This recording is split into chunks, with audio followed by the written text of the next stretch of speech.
All right, everybody, today we're going over the double loaded windmill. So to do that, you need two weights, preferably the same weight. You can use two different weights, but that would create two different levels of stressor on each side of your body.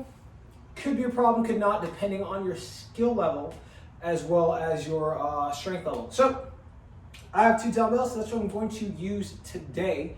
I'm going to perform a windmill, and I want you to think, don't change anything with your technique or the movement as you know it.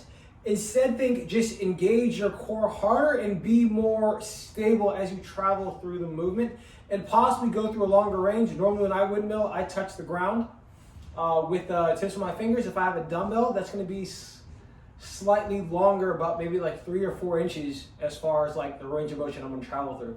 So I'm going to start. I'm going to bring one dumbbell up to my shoulder and keep the other one inside my hip. I'm going to widen my stance. So if this is my stance here, about shoulder width, I'm going to slightly widen my stance, flare the foot, and then step my rear foot forward so it's somewhat offset. Now I'm going to press this dumbbell overhead, keep this dumbbell facing towards you, and then perform my windmill. Once again, this is the double loaded windmill.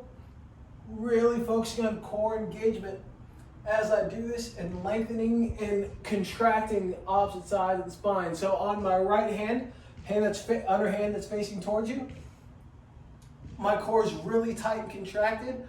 Inversely, on my left side, my core was lengthening to better perform the movement. So that was one angle. I'll show you guys from another angle.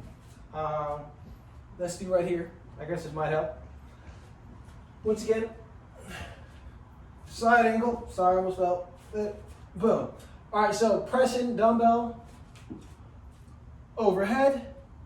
I'm going to send this hip towards the camera, guys. That's what's going to allow me to lateral flex harder and really get the most length and range of motion out of this movement. So here, sending hip towards you. Boom, and then back up. I prefer to watch the dumbbell above me, guys, because that's a shoulder that's going to require the most coordination and stability. Yeah, guys, that is the double loaded windmill. Great way to challenge your core, engage your core, kind of make or increase technique. It's going to challenge your core, it's going to challenge stability as well as mobility. So it's a great thing to have in your program for time to time, or just regularly in order to maintain your current level of mobility, flexibility, strength, and flexibility. Yeah, guys, I hope you enjoyed this video. If you did, please give me that thumbs up. If you have questions, leave them in the comments. And if you haven't yet, go ahead and subscribe to my YouTube channel.